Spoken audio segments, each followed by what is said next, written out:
हर हर महादेव दोस्तों। आज हम पक्षांतर क्या होता है गणित में ये समझते हैं। पहला चीज़ कुछ बेसिक हिंट है जो मैं आपको दे रहा हूँ। जैसे मान लीजिए कोई संख्या इधर प्लस में है, बराबर की जब उधर जाएगी तो माइनस में हो जाएगी।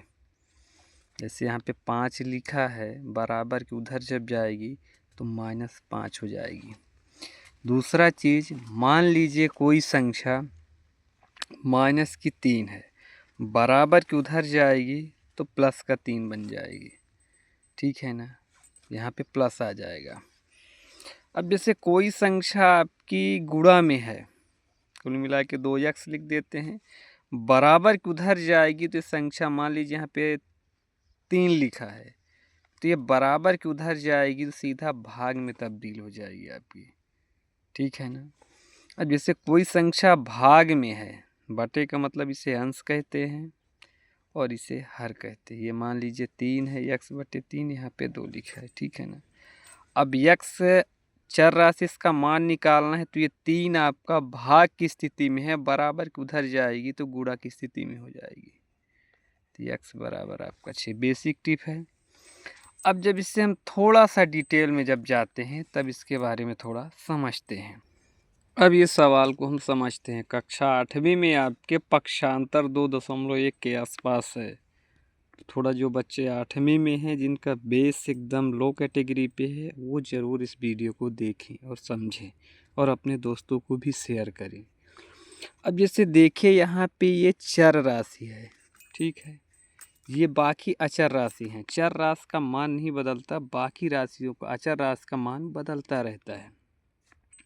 अब यहाँ पे मुझे x का मान निकालना है, तो सबसे पहले मैं क्या करूँगा कि बराबर है अपना, यहाँ पे 5x लिखूँगा, बाकी संख्याओं को ट्रांसफ़र कर दूँगा, बराबर के उधर भेज दूँगा।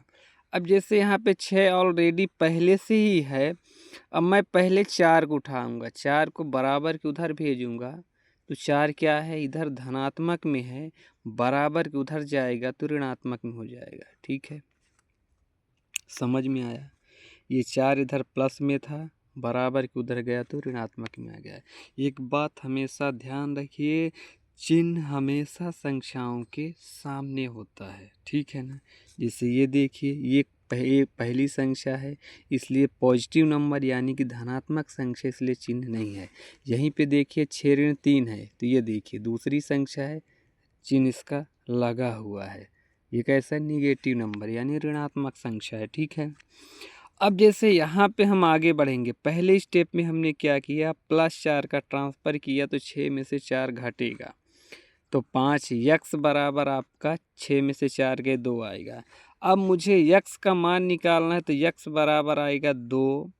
अब ये देखिए यहाँ पे 5x लिखा है, 5 गुणे x हो या 5x हो, ये दोनों चीज़ें सेम है, यानी कि x के साथ गुणांक में 5 है, तो ये बटे आपका 5 आ जाएगा। ठीक है, बटे क्यों आया, क्योंकि जो संख्या गुणा में रहती है, बराबर की उधर जाती है तो संख्या भाग में तब्दील हो जाती है, और जो संख्या भाग में रहती है, बराबर की उधर जाएगी तो गुणा में तब्दील हो जाएगी। जैसा कि बेसिक चीज़ था, ये मैंने आपको बताया। अब अगला क्वेश्चन फिर करते हैं। छोटे छोटे क्वेश्चन है, अपने डाउट क्लियर होते रहेंगे। 9x + 4 बराबर 3 है। ठीक है ना, ये सिंपल सा क्वेश्चन है, इसको अपन फिर करते हैं। अब जैसे देखिए ये मुझे x का मान निकालना है, तो 9x लिख लूँगा, बराबर की इधर 3 ऑलरेडी लिखा हुआ है। अब ये देखिए 4 आपका किस में है, प्लस में है, बराबर की उधर जाएगा तो किस में आ जाएगा, आपका ऋण में आ जाएगा। सॉरी 4 है यहाँ पे। ठीक है, अब देखिए कैसे, इधर ये प्लस में था, बराबर के उधर गया तो ऋण में आया। ठीक है, अब यहाँ पे x बराबर, इसको थोड़ा सॉल्व कर लेते, 3 में से -4 घटाएंगे। ठीक है ना, तो -1 आपका बचेगा। बड़ी संख्या के सामने जो चिन्ह है उसी को लिया जाता है। ठीक है, अब ये मानता हूँ कि -4 छोटी संख्या है, वैसे समझा जाए तो, पर ये संख्या देखो, सिर्फ संख्या देखो, चिन्ह भी मत देखो। ये बड़ी संख्या 4 यहाँ पे दिख रही, इसके सामने जो चिन्ह है वो लिया जाएगा, तो -1। अब ये 9, इसके 9 आपका गुणांक की स्थिति में था तो इधर गया, बराबर किधर गया तो भाग की स्थिति में आया। ठीक है, अगला क्वेश्चन फिर करते हैं समझने के लिए। जैसे देखिए क्वेश्चन मैंने क्या किया, यहाँ पे चिन्ह थोड़ी सी परिवर्तित की है। ठीक है, अब 8x बराबर 4 बराबर की इधर राइट साइड में 4 ऑलरेडी है, तो जो जहाँ पे रहेगा वो पूरा स्थिर रहेगा। अब ये -3 को मैं ट्रांसफ़र करता हूँ, यानी बराबर के उधर भेजता हूँ, तो ये चीज़ें प्लस में तब्दील हो जाएगा। एक बात हमेशा याद रखिए कि जो संख्या प्लस में रहेगी बराबर के उधर जाएगी तो माइनस में हो जाएगी, या उधर राइट साइड में जो संख्या प्लस में रहेगी तो लेफ्ट साइड में आने में वो ऋणात्मक हो जाएगी। जो संख्या भाग में है गुणा में हो जाएगी, जो गुणा में है वो भाग में। ये जब बराबर की स्थिति यानी ये जब बॉर्डर क्रॉस करेगी तब की बात है। ठीक है, यक्स बराबर आपका 4 + 3 7, ये देखिए तो आप समझ गए गुणा में है, बराबर को उधर जाएगा तो भाग की स्थिति में आ जाएगा। ठीक है, समझ गए इतना।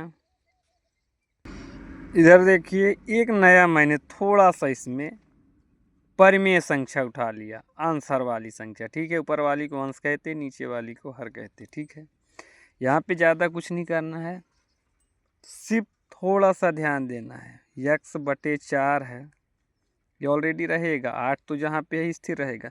सिर्फ 4 को अपन ट्रांसफ़र करेंगे, इधर प्लस में था उधर जाएगा तो माइनस में हो जाएगा। तो x/4 बराबर 8 में से 4 गए 4, ये देखिए जैसे था सेम है। अब यहाँ पे थोड़ा सा चीज़ें क्रिटिकल होंगी। x बराबर 4 आपका भाग की स्थिति में है, बराबर के उधर जाएगा तो गुणा की स्थिति में आ जाएगा। ठीक है, तो x बराबर आपका 16 आ जाएगा। ज़्यादा इसमें कुछ है नहीं, ये संख्यांशांश में तब्दील थी, इसको मैंने ट्रांसफ़र किया तो बराबर उधर गई तो ऋण में हो गई, ऋण में होने के बाद संख्या घटी, x/4 आ ही रहा था। जब यहाँ पे पहुँचा ये तो यहाँ पे भाग की स्थिति में था, बराबर को उधर भेजा मैंने तो गुणा की स्थिति में, क्योंकि मुझे चर राशि का मान निकालना था। ठीक है, ऐसे ही वीडियो देखते रहिए, सपोर्ट बनाए रखिए। वैष्णवी एकेडमी में जुड़ने के लिए धन्यवाद। और जिन्हें लिंक नहीं मिल रही है चैनल का तो इस नंबर पे व्हाट्सएप कर सकते हैं, हाय लिख के भेज सकते हैं। धन्यवाद।